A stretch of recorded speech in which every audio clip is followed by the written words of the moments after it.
नमस्कार मित्रांनो, स्वागत आहे तुमचं पुन्हा एकदा एका नवीन व्हिडिओमध्ये. आणि आपल्या आयुष्यातला हा पहिला मोठा व्लॉग असणार आहे. आणि मला माझं तोंड दिसतंय ह्या मागच्या लेन्समध्ये, कारण आपण ज्यात शूट करतोय हा Insta360 हा कॅमेरा आहे. आणि त्याला एक माईक ॲडॅप्टर, म्हणजे आता मी वायर्ड माईक जो आहे तो डायरेक्ट याच्यामध्ये काय म्हणायचं, आपल्या हेल्मेटमध्ये आतमध्ये त्याला चिटकवलं आहे असं सेलोटेपने. आणि ही वायर इथे या बाजूला आहे त्याची. मग आता आपण बघूया कसा आवाज येतो, कारण हा फर्स्ट व्लॉग असणार आहे आपला. Let's see how it goes. चालू आहे का रे ए मित्रा? रेड कलर ॲग्रेशनच दाखवतो पण नेहमी. आपलं पण आहे थोडस, पण थोडं ॲग्रेशन आहे आपलं. मी आधी व्लॉगिंग केली, म्हणजे ट्रेकला व्लॉग केले बरेचसे, जे काही चालले नाहीत. आणि माझे मित्र आजही म्हणतात, कोणतरी यूट्यूब चॅनल चालू केलं होतं कॉलेजमध्ये असताना, काय झालं त्या चॅनलचं असं विचारतात ते. म्हणजे मुद्दाम मज्जा घ्यायसाठी किंवा बकचोदी करायसाठी विचारतात. पण ठीक आहे, लेट्स सी आजचा हा आपला मोठा व्लॉग कसा होतो, एडिट होऊन चॅनलला जातंय का नाही जातंय, हा पण मोठा प्रश्न आहे. कारण लास्ट टाइम मी मोठा व्लॉग करायला सुरुवात केली होती आणि सुरुवात एक 5-10 मिनटं पुढे गेलं की बंद, म्हणजे व्लॉग पूर्ण बंद केला. बाप, GT माहित ना, पण GTचं अट्रॅक्शन आहे मला. त्यातनं ते मिस्टर क्लीन, म्हणजे एकदम पूर्ण सिल्वर कलरची जी GT आहे ना, त्याचं अट्रॅक्शन मस्त, म्हणजे आवडती ती गाडी. कम्फर्ट कमी आहे त्या गाडीत हिमालयाच्या कम्पॅरिझनमध्ये, बट स्टील शॉर्ट राईडसाठी बेस्ट आहे. कारण पावर हिमालयात तेवढी नाही जाणार, कारण ती 650 आहे आणि ही 411 आहे आपली जी आहे ती. आणि याच्यात नंतर, म्हणजे मी घेतल्यानंतर याच्यामध्ये एक व्हेरियंट आलं 452cc इंजिन, ज्याच्यामध्ये लिक्विड कूल्ड दिलं आहे. बरेचसे नवीन प्रयोग केलेत. ज्याच्या डॅशबोर्ड, म्हणजे जो डिजिटल क्लस्टर आहे त्याच्यामध्ये डायरेक्ट मॅपसुद्धा लावू शकतो. असं बऱ्याचशा नवीन गोष्टी. आणि मेन म्हणजे त्या गाडीची पॉवर या गाडीपेक्षा, म्हणजे जो टॉर्क आणि पॉवर आहे ती वाढली आहे. ऑब्विसली गाडी नवीन असली, बल्की केली आहे थोडीशी याच्यापेक्षा, बट स्टील ती सुद्धा मस्त आहे गाडी. मला माहित नाही मी काय बडबडतोय, का बडबडतोय, किती बडबडल, काय टाकल, काय कट करेल, काहीच माहित नाही. पण आत्ता आपण निघालोय अष्टविनायक राईड करायला. आणि आज आपला राईडचा पहिला दिवस आहे. याच्यामध्ये आपण आज मोरगाव कुठे जायचं आपण, याच्यामध्ये आज आपण मोरगाव आणि सिद्धटेकचा जो गणपती आहे तो करणार आहे. आणि 360चा एक ड्रॉबॅक आहे की, कारण माझा थोबा, मी आता 360 अँगल ठेवला आहे ना, दोन्ही लेन्स ॲक्टिव्ह आहेत, त्यामुळे मी काहीही करणं ते दिसतं कॅमेऱ्यामध्ये.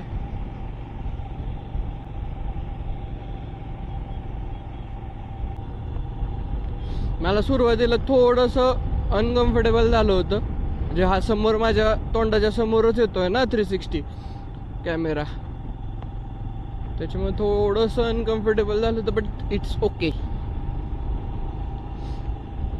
हळूहळू सवय होईल.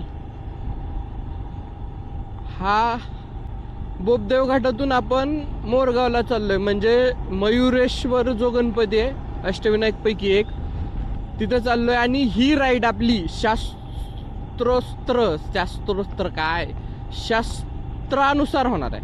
सिंपल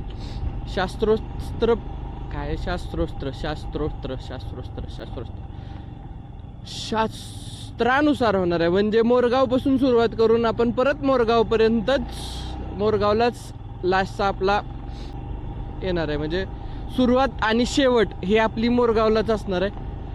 आणि अशा तऱ्हेने मी तुम्हाला आता कोणते गणपती आपण आणि कधी कधी कव्हर करणार आहे हे सांगतो.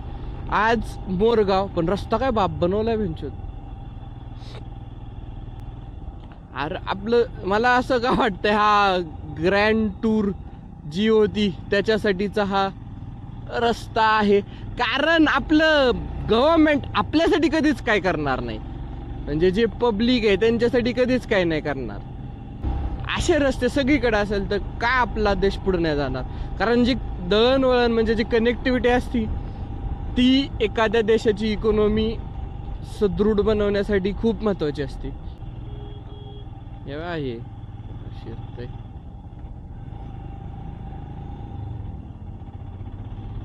हा, तर आपला जो विषय होता तो मध्येच राहिला.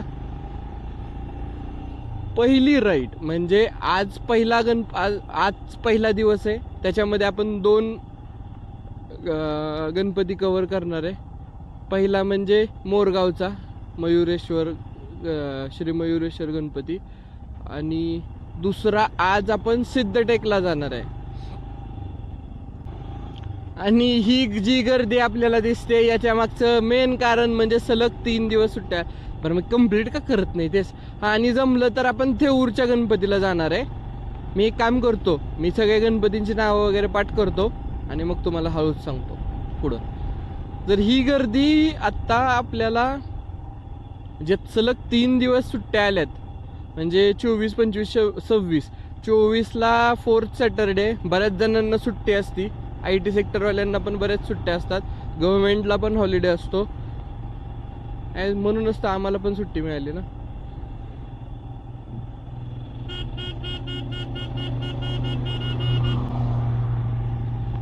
आणि उद्या ॲज युजल रविवार सुट्टी सगळ्यांनाच असते. आणि परवा 26 जानेवारी म्हणजे जे गव्हर्नमेंट एम्प्लॉई आहेत त्यांना तशी सुट्टी नाही आहे, पण त्यांना सकाळी ध्वजारोहण करण्यासाठी जावंच लागतं.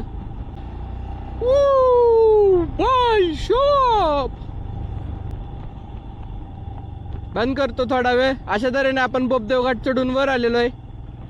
आणि मला माहित नाही मी कसा चुत्यापासारखा तो व्लॉग करणार आहे, बट इट्स ओके.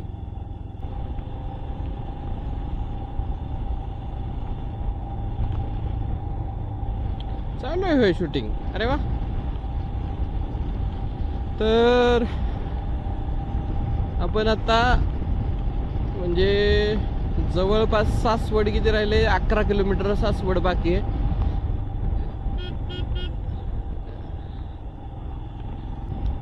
पुण्यातून जवळपास आता निघून 25 किलोमीटर आसपास आलोय आपण. तिथं तो मीटर 20 दाखवतोय. त्याच्या मागचं कारण असं की मी उशिरा लावले, दुसरं काय कारण असणार आहे. 5 किलोमीटर बाहेर आल्यानंतर मग मी तो रिसेट केला. मध्ये एक 6 महिन्यापूर्वी मी या रस्त्यानं आलो होतो. हा रस्ता एवढा खराब होता की सांगू नाही शकत. आता हा बघा स्विफ्टवाला, जा मित्रा जा, तू जा. आज मी कोणत्याच मूडमध्ये नाही पळवायच्या. म्हणजे आज सकाळी आम्ही राईडला सुरुवात केली 7 वाजता. आत्ता आम्ही पाहिजे होतो मोरगावला, पण आम्ही कुठं आहे? सासवडच्या मागं. का? आळस, झोप, स्लो, पेट्रोल नव्हतं गाडीत, हवा नव्हती चेक केली, अशा सगळ्या गोष्टींमुळं. चेन क्लीन नव्हती केली. पेट्रोल पंपावर पेट्रोल टाकलं, हवा भरली, चेन क्लीन केली, यात गेला चांगला अर्धा तास. माझी तर इच्छा पण नव्हती आज ब्लॉग करायची, पण जरा मग चेन वगैरे साफ केल्यानंतर मग जरा मूड आला. झोप जरा डोळ्यातनं झोप उतरली पूर्णच. म्हणजे कसं झोप असेल तर एकाच गोष्टीवर फोकस करावं, म्हणजे जास्त डोक्याला लोड नाही द्या. आता कसं, आता त्याच्यानंतर मी ज्यावेळेस लावला हा सेटअप केला, मी पहिल्यांदा करतोय, मला काही सवय नाही झालेली या गोष्टीची अजून. पण मग माझं निम्म लक्ष इथं जातं किंवा हे, त्याच्यामुळे मग सुरुवात करतोय तर आपण ज्यावेळेस आतून येईल किंवा मग करायचं आपल्याला त्यावेळेस करायचं. उगाच नुसतं यूट्यूबमधनं पैसा कमवायचा, हे करायचंय अशा भावनेने केलं तर मी 99% सांगतो सक्सेसफुल होणार नाही. त्याच्या मागचं कारण म्हणजे तुम्हाला सुरुवातीला स्ट्रगल करावंच लागणार आहे या गोष्टीसाठी. म्हणजे मी ज्यावेळेस सुरुवात केली व्लॉगिंगला, ट्रेकचे वगैरे व्लॉग टाकायचो, तेव्हा मला असं वाटायचं, आता ते काळच तसा होता, करिअर सेट करायचं होतं, कुठून तरी याच्यातून पैसा यावा, काहीतरी मिळावं. कारण ज्यावेळेस तुम्ही कॉम्पिटिटिव्ह करता त्यावेळेस तुमच्या डोक्यात ते असतंच, बॅक ऑफ द माइंड, हे नाही झालं तर काय, प्लॅन बी काहीतरी असावा, अशा सगळ्या गोष्टी. त्यामुळे कॉम्पिटिटिव्ह, आणि आज सध्या स्पर्धा भयंकर झाली. म्हणजे एका जॉबसाठी लाखो करोडो मुलं अभ्यास करतात. भलेही हे मोटिवेशनल स्पीकर म्हणतात की बाबा तुम्हाला 10 जागा नाहीत पाहिजे, 100 जागा, किती का जागा असतील, तुम्हाला किती पाहिजे, एकच पाहिजे. अरे भलेही एकच पाहिजे, पण तरी ती एक मिळवणं पण तसं सहज सोपं नाही आहे ना. कारण कॉम्पिटिशन जास्त असेल तर मग प्रोबॅबिलिटी पण कमी होणार आहे.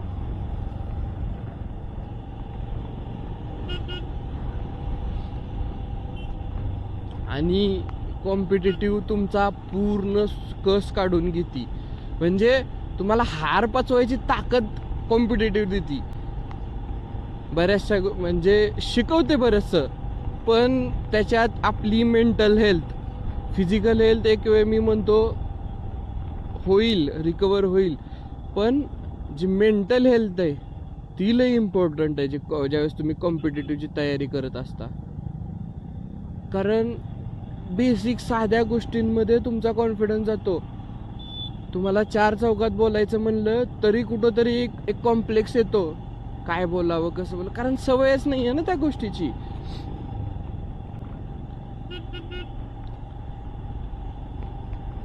आणि जोपर्यंत तुम्ही पूर्ण पास नाही होत, आता हे माहित नाही मी टाकल नाही टाकल, पण मी बोलतो, जोपर्यंत तुम्ही पास नाही होते तोपर्यंत तुम्हाला किंमत नाही दिली जात.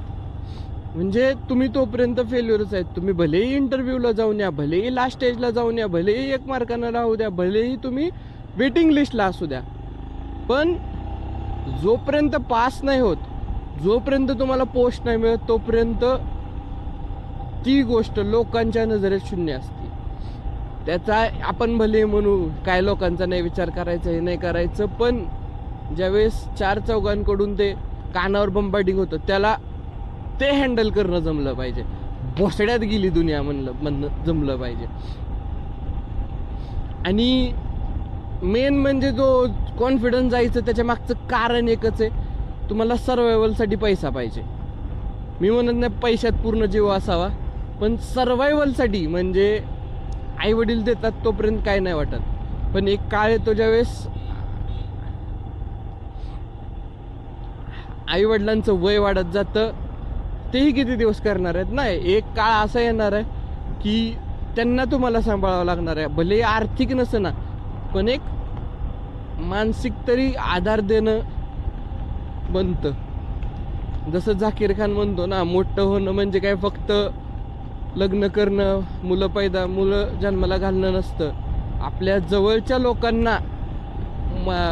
लोकांचं वय वाढत जाणं, त्यांचं आजारपण, त्यांचं मरण, ह्या गोष्टी बघणं सुद्धा म्हणजे मोठं होत जाणं असतं.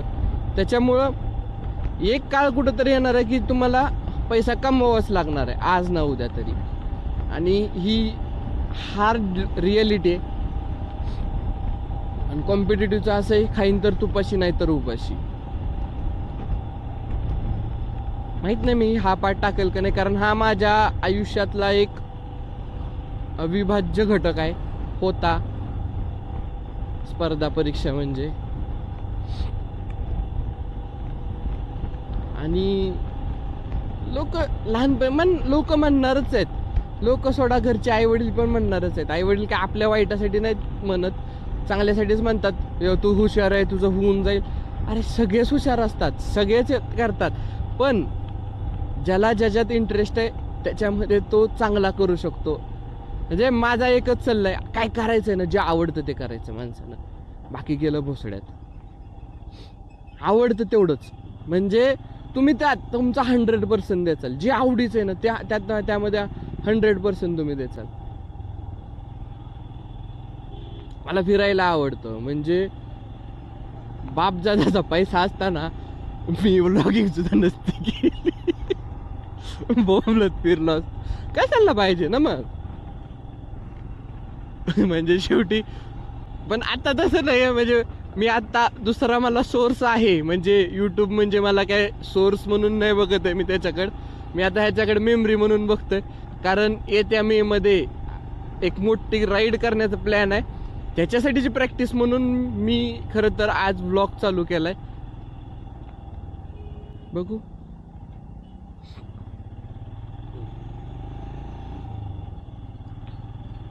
म्हणजे त्या राईडची मला ती, भलेही ते लोक म्हणतात ओव्हर रेटेड आहे, असलं तर असलं ओव्हर रेटेड, मला करायचं आहे ती गोष्ट. कारण life time one time experience तर घ्यायचा आहे त्या गोष्टीचा, असं नाही की एकदाच जाणार. आता बाईकवर, पुढच्या वेळेस कारमध्ये वेगवेगळा अनुभव घ्यायचा. मला अख्खा भारत फिरायचे, परदेशाचं नाही एवढं काय अट्रॅक्शन अजून तरी, कारण तेवढा पैसा पण नाही खिशात. पण पूर्ण भारत फिरायचं आहे मला. आणि असं नाही की जायचं हॉटेलमध्ये राहायचं, नुसतं रस्त्यानं फिरायचं, माघारी यायचं. तिथले ज्या फेमस गोष्टी आहेत त्या बघायच्या आहेत, म्हणजे करायचंय असं एक आवड आहे ती. बाकी सगळं सेकंडरी. म्हणजे फिरायचंय, फिरणं इज द अल्टिमेट गोल.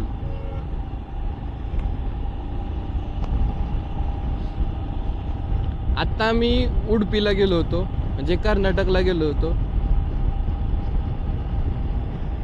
त्याच्यामध्ये तिथलं लोकल फूड खाल्लं, बरेचसे तिथले स्पॉट बघितले. कापू बीच, सेंट मेरी आयलँड, परत श्रीकृष्ण मठ का काहीतरी असं होतं. म्हणजे असं एक्सप्लोर करायचं आहे. त्यानंतर मुरुडेश्वरला गेलो होतो, गोकर्णच्या बाजूला गेलो होतो. म्हणजे एक्सप्लोर करायचं आहे, असं नाही की तेवढंच.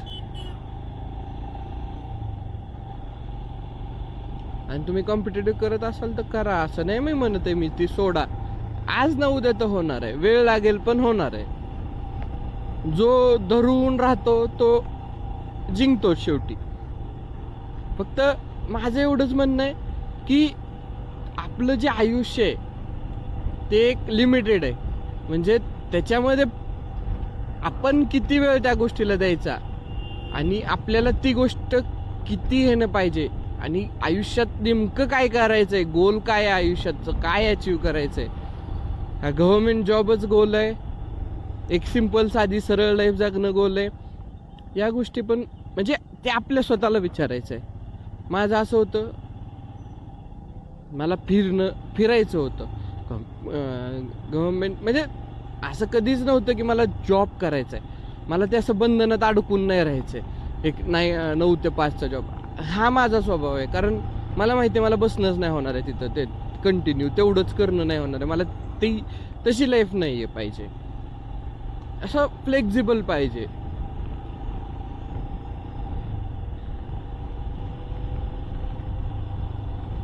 लय झाली बरोबर आता माहित नाही, पण ते माझ्या मनातलं होतं त्याच्यामुळे मी बोललो.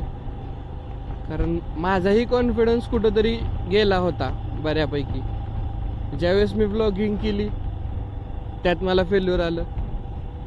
फेल्युअर नाही म्हणू शकत, प्रत्येकाचा बघण्याचा दृष्टिकोन असतो. फेमस नाही झालं, त्यातून पैसा नाही आला म्हणजे काय फेल झाला असा नसतो त्याचा अर्थ. एक काहीतरी वेगळं करायला हे केलं होतं. मोठं व्लॉगच करायचा होता मला सुरुवातीला.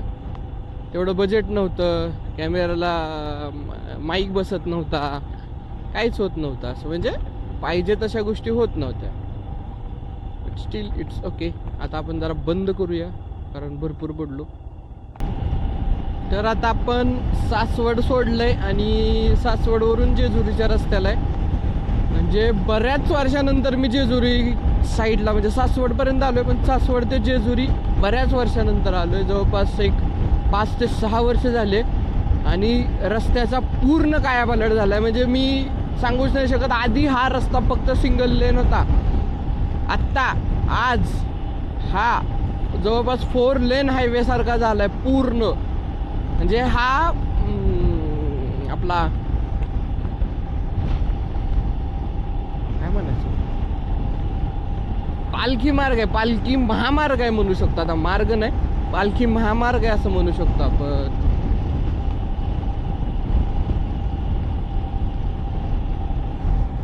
हे रस्ता मस्त, एक नंबर रस्ता झाला. भविष्यात किती मेंटेन ठेवतील ही गोष्ट आपण नाही सांगू शकत, बट आजच्या मितीला हा रस्ता एक नंबर. म्हणजे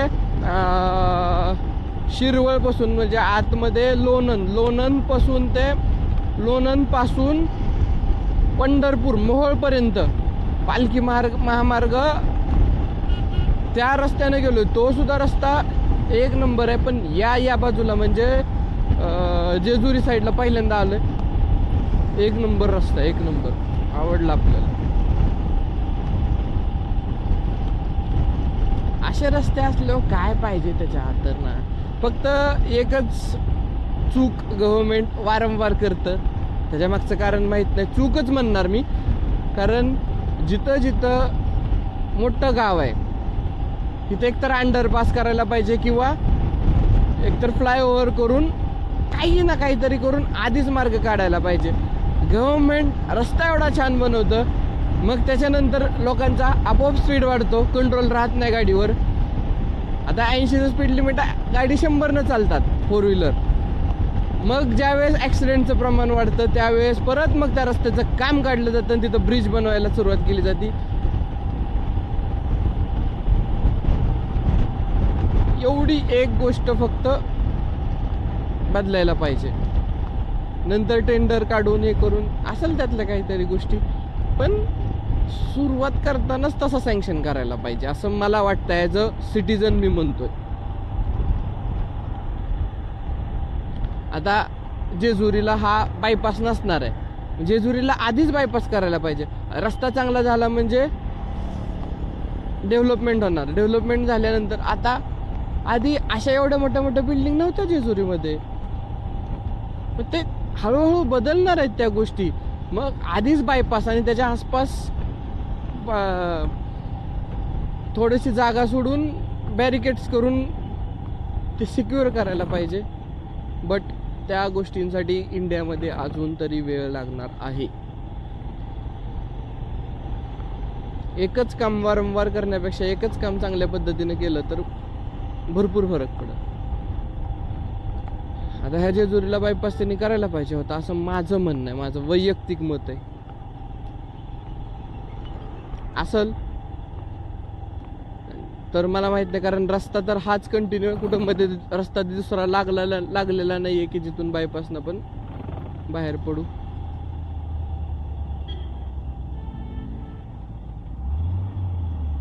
गव्हर्नमेंट ऐकत असेल, गव्हर्नमेंट म्हणल ह्याला केलं तरी प्रॉब्लेम आहे, यांना रस्ता चांगला केला तरी प्रॉब्लेम आहे, नाही केला तरी प्रॉब्लेम आहे, मग करतच नाही म्हणते गव्हर्नमेंट. किती भारी माहिती, लेम जोक होता बट इट्स ओके. हम करे तो करे क्या, बोले तो बोले क्या. वाह मोदी जी वाह.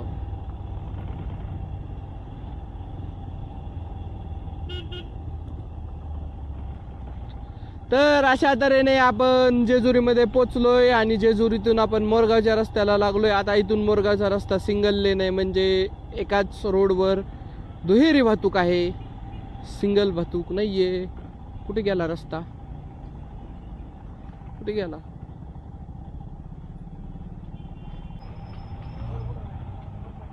दादा मोरगावला रस्ता पलीकडून आहे का? चालेल. साहेब रस्त्याच्या मध्ये थांबले होते. सापडला मोरगावचा रस्ता, सापडला मोरगावचा रस्ता, सापडला.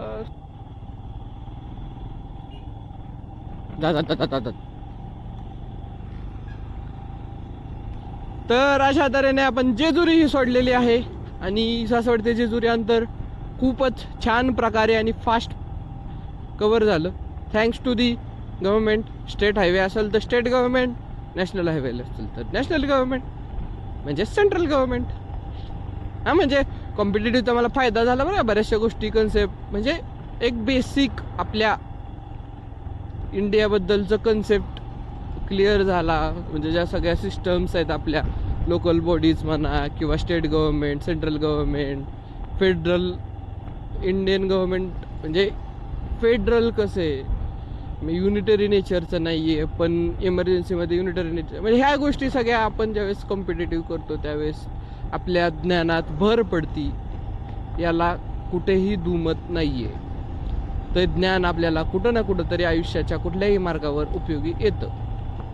आपण विचार नाही करत की आपल्याला उपयोगी येईल, पण ते कुठं ना कुठं तरी येतं.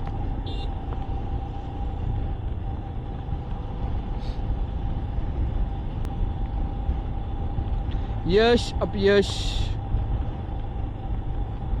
परमेश्वरा स्वाधीन म्हणायचं.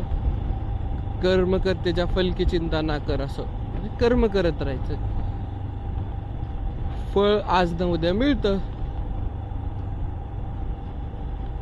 2 टाइमचं खायला आणि राहायला मिळतंय ना, चांगलं आहे म्हणायचं. चाललंय फिरायला आहे का, तेवढं ऍड करणं गरजेचं आहे. फिरणं जगायला जास्त काही लागत नाही, पण अशी शॉक जे आहेत ना, असे जे आता मला राहायला हे करायला नाही एवढा खर्च. इथं बघा प्लॉटिंग पडल्यात. तर आता मोरगाव फक्त आणि फक्त 2 किलोमीटर बाकी आहे. म्हणजे आता आपण दर्शन घेऊया मयुरेश्वर गणपती मंदिरात जाऊन. आपण दर्शन घेऊन नाश्ता करू कुठंतरी. मंदिराचं फुटेज ऑब्विसली टाकता नाही येणार आतून, बाहेरून जेवढं आपल्याला कॅप्चर करता येईल तेवढं कॅप्चर करून टाकू. इथून लिहिलंय मंदिराकडे जायचा रस्ता.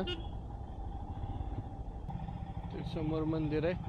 आपण बाईक असल्यामुळे आतमध्ये घेऊन आलोय. लोक आपल्याकडे विचित्र तऱ्हेने बघतायत. तर मुखदर्शन घेऊन आपण म्हणजे मयुरेश्वर गणपतीमध्ये इथं मुखदर्शन घेऊन आता आपण परत निघालोय परतीच्या वाट्याला.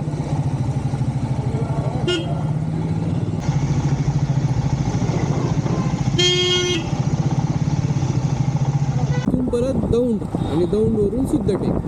म्हणजे माझ्या आयुष्यात मी आत्तापर्यंत सिद्धटेकला कधीच गेलो नाही. म्हणजे गणपती अष्टविनायकपैकी जो हा एक गणपती आहे सिद्धटेकचा, तिथं मी कधीच नाही गेलो. आज पहिल्यांदा जाणार आहे. बाकी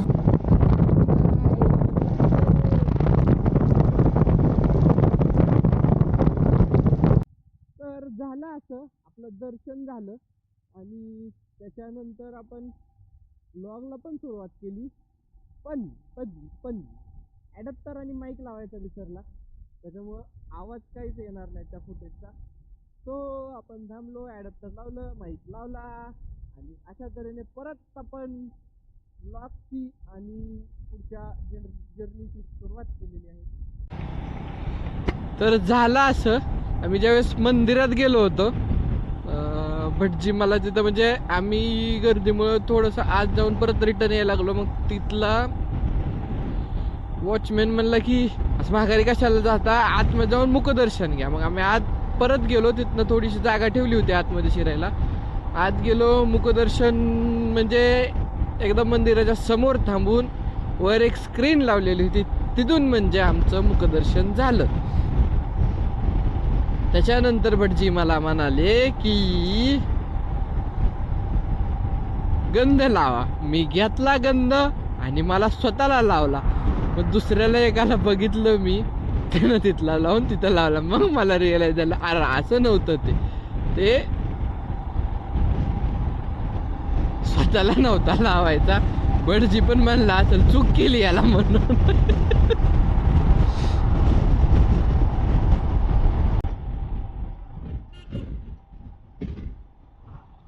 तर सुप्यावरून 2 रस्ते होते. एक चौफुल्याला जाऊन परत पाटसला येऊन दौंडला जायचं, आणि दुसरा थोडंसं आतमध्ये गावात येऊन बघ हा कुठं निघतो, डायरेक्ट पाटसला निघतो. सुप्यावरून पाटसला रस्ता थोडासा छोटा आहे, म्हणजे रुंद आहे, अरुंद रस्ता थोडासा छोटा आहे, पण चांगला आहे. म्हणजे खड्डे वगैरे हे एक 3-4 किलोमीटर पुढे आलो आम्ही, पण खड्डे वगैरे असं काहीच नाहीये. त्यामुळं आणि तिकडून गेलं तर 54 किलोमीटर दाखवत होतं सिद्धटेक, आणि या रस्त्याने 47 किलोमीटर, 7 किलोमीटरचा हे वाचतं. म्हणजे चौफुल्यापासून जे पाटसपर्यंत यायचंय तेवढं अंतर वाचतंय. पण हायवे असून सुद्धा हायवेचा रस्ता थोडासा खराब आहे मधला पट्टा.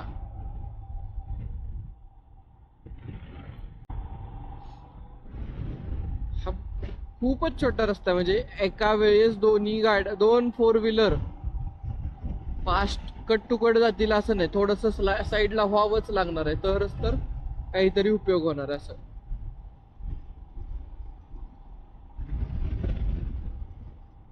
अजून तरी चांगला आहे रस्ता, थोडस म्हणजे मध्ये मध्ये असं रस्त्याचं काम झाल्या गाड्या गेल्या असतील तेवढाच तो फक्त काय असेल ते, बाकी रस्ता छान आहे असा.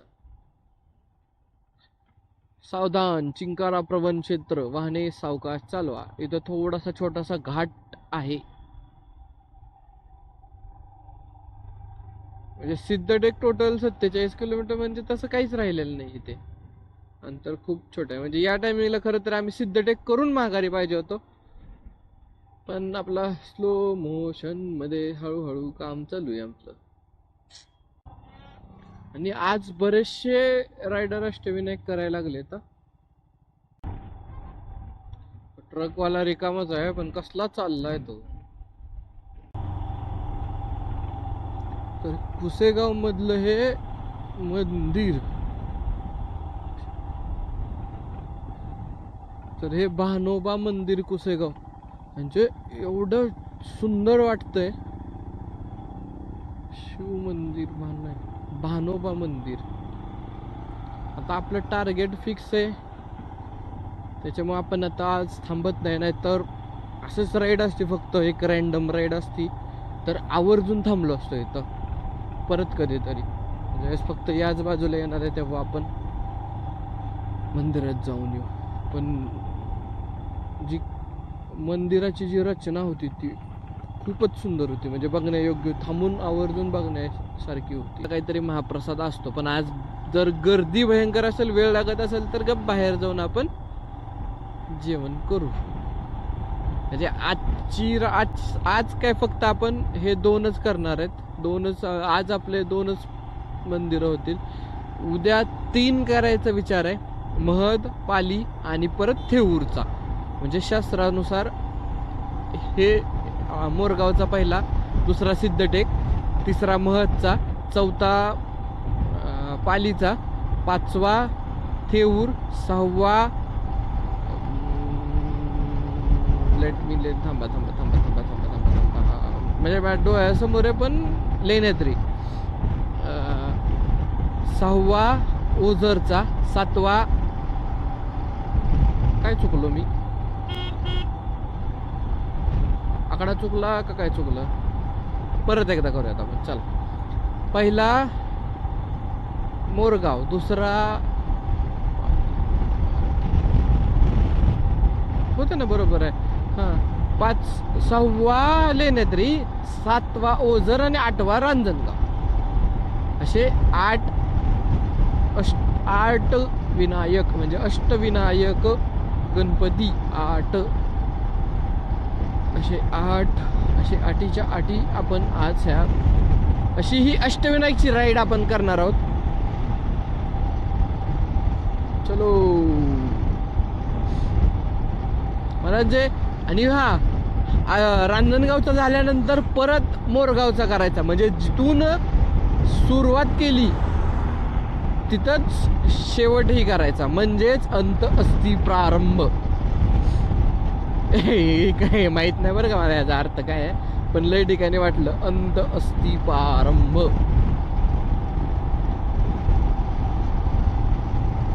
ते छान वाटलं म्हणून मी म्हणलं, बाकी काही नाही. आणि आता आपल्याला असं वाटतं आपण म्हणजे काही बडबडतोय, लोक काय म्हणतील, मित्र परत त्याच्यावरून चिडवतील, सगळं खरं आहे, पण हळूहळू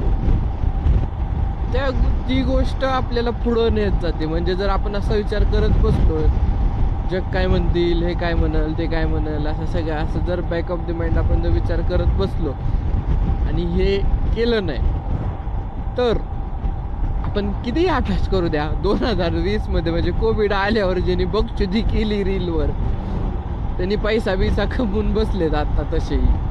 म्हणजे सोशल मीडियामध्ये तेवढी कॅपॅसिटी आहे की ती तुम्हाला करोडपती किंवा ॲटलिस्ट लखपती तर बनवू शकतं. त्याच्यामागचं कारण असं की तुमचा रीच जेवढा जास्त असेल तेवढा ब्रँड्स तुमच्यासोबत कोलॅबरेट करतील, तेवढं तुमची एंगेजमेंट चांगली असेल तेवढं ब्रँड्स तुम्हाला चांगले पैसे देईल.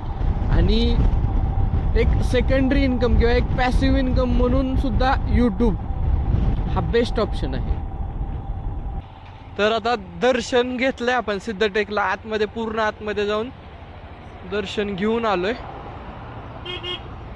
आता आपण परतीच्या प्रवासाला लागलोय आणि आज बरेचसे रायडर इथं आलेत असे म्हणजे बरेचसे बायकर्स आलेत आज, बरेचसे.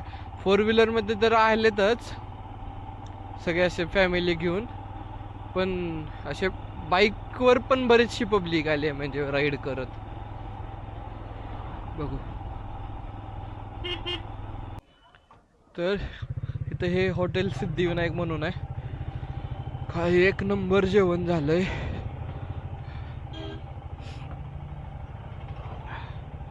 हे साईडचं चुलीवरच्या मस्त भाकरी, गरम गरम मटकी, बटाटा आणि वांग्याचं भरीत, बेसन आणि डाळ भात. तर काय म्हणजे वरण भात एकदम असा घरगुती.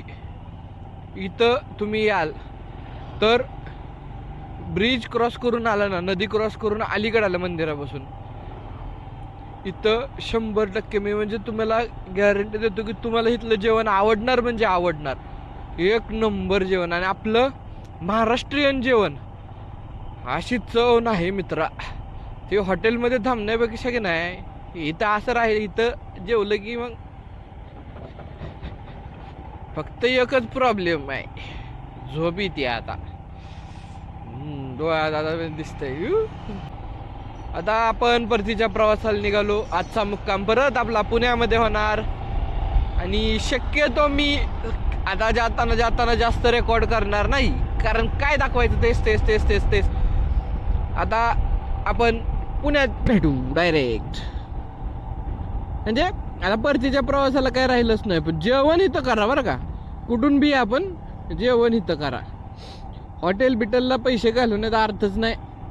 150 ते 160 रुपयेपर्यंतची काहीतरी थाळी, एक नंबर जेवण होतं. पण भाई can't get over it, I just can't get. आता ती जरा इंग्लिश काय निघते माहिती का, मी ती द रुकी म्हणून वेब सिरीज आहे, द रुकी, LAPD Los Angeles police department. बाकी आता बघू, आता काय सेम. आता माघारी जायचं ना, माघारी जायला काही नसतं एवढं म्हणजे एक्साइटमेंट नसते. आता मी दौंडचं केलाच नव्हता, कधी दौंडला आलोच नव्हतो मी. सगळे म्हणजे बाकीचे जवळपास सगळे झाले. आणि रांजणगावचा केलाय मी, पण मला नीट आठवत नाहीये म्हणून तो एक. बाकी सगळे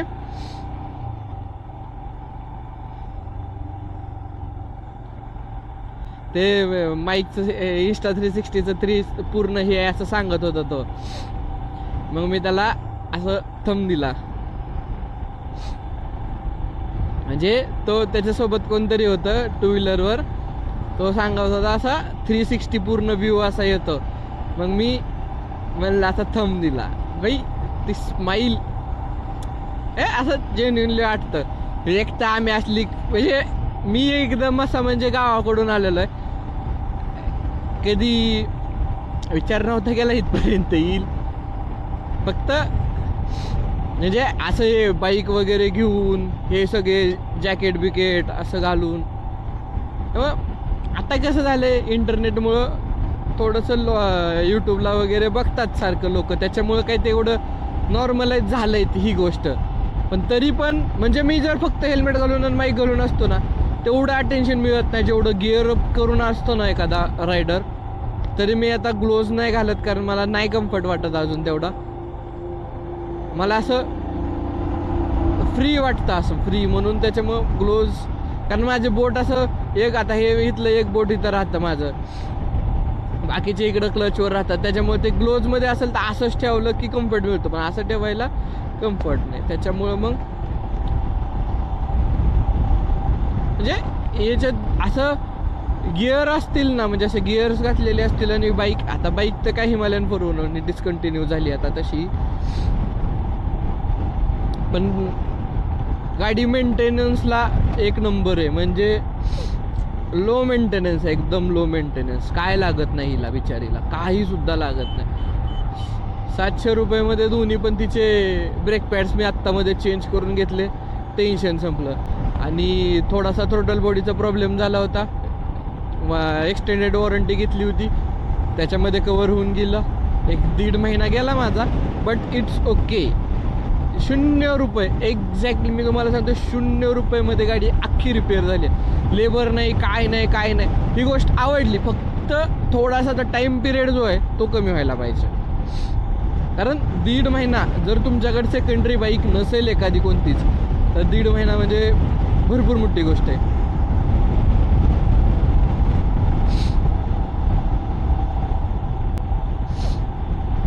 आणि 360 असल्याचा आत्ता एक मला फायदा असा वाटतो, मी 360 जो वापरतोय, की बाबा आता मागा जो सांगत होता की असं हे आहे 360चा कॅमेरा आहे, मी त्याला असं केलं, म्हणजे ते मी 360 असल्यामुळे मी ते घेऊ शकतो.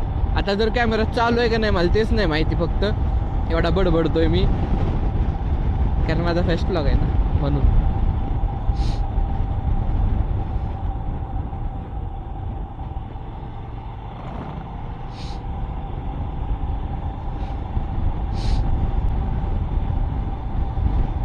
So guys, welcome back to the channel guys.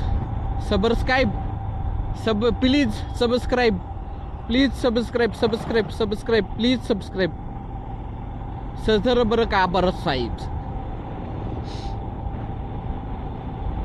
Subscribe करा, सबस्क्राईब. बघा जरा व्हिडिओ, 4000 तास कमवून द्या, मग मी बोंबलत हिंडतो. नाही पण मी जे काम करतो ते मला आवडतं बरं का, असं नाही की मला फक्त बोंबलतच फिरायला आवडतं. मला म्हणजे मी जे करतो ते मला आवडतं म्हणून मी करतो, नाही तर मी केलंच नसतं. मी लय आळशी आहे तसा. Moto blogger in the house. म्हणजे आता इन्स्टाला तुम्ही बरेचसे रील्स वगैरे बघता, इंजिन ब्रेकिंग, परत नुसता क्लच नाही करायचा, पॅनिक ब्रेकिंग नाही करायची, हे नाही करायचं, ते नाही करायचं. एक बेसिक सेन्स ठेवायचा. म्हणजे एकदम बेसिक गोष्ट मी सांगतो की जसा तुम्ही रेस करचाल तशी, जसा गिअर टाकता एक आणि क्लच नाही धरून बसत, सेम त्याच पद्धतीनं फक्त गाडीचं मूठ सोडायची, ब्रेक दाबत दाबत फक्त खाली आणायचा. क्लच दाबून ठेवला, गाडी न्यूट्रल होती. असं नाही करायचं. ब्रेक पण नाही दाबायचा, फक्त क्लच न गिअर खाली आणायचं, क्लच सोडून द्यायचा. त्यानं काय होईल, तुमची गाडी जर समजा 100-120ला असेल आणि तुम्ही डायरेक्ट जर 5th गिअरचं 1st गिअरला आलाय, तर ते तुमची जर गिअरची जी रेंज असते ती बेअरच नाही करू शकत. त्यामुळं इंजिनचं काम निघू शकतं. त्यामुळं फक्त इंजिन ब्रेकिंग पण नाही आणि फक्त हे ब्रेक पण नाही, दोन्ही कॉन्स्टंटली सायमल्टेनियसली करायचं. आता तुम्हाला समोर दिसतंय तिथं हाय हे आहे, तर असं नाही की बाबा फक्त आता ब्रेकच दाबायचा, क्लच नाही दाबायचा. ब्रेक पण दाबायचा, क्लच पण ब्रेक पण दाबायचा आणि गिअर पण कमी आणायचा. मग दोन्ही गोष्टी ॲट अ टाइम केल्या, गाडी लय लवकर खाली येते. तुम्हाला काहीच करायची गरज नाही पडत. ही गोष्ट 4 व्हीलरला पण लागू होती, 2 व्हीलर. सिंगल गिअरनं खाली आणा, एवढं काही नाही. म्हणजे असं डायरेक्ट खटखट खाली नाही आणायचा.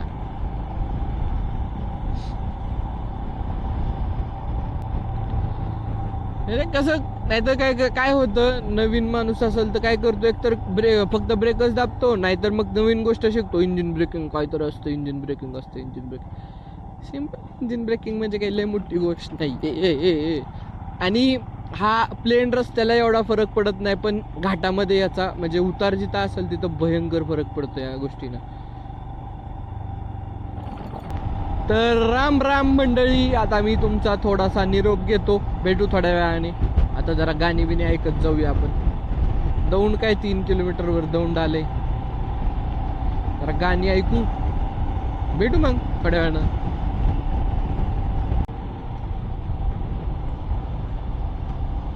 तर आता आपण दौंड सोडलंय. इथून पाटस एक किती 10 ते 12 किलोमीटर राहिलं असेल. जर तुम्ही इथपर्यंत व्हिडिओ बघितला असेल तर चॅनलला सबस्क्राईब करा, व्हिडिओला लाईक करा आणि व्हिडिओ आवडला असेल तर कमेंट करून जा. धन्यवाद.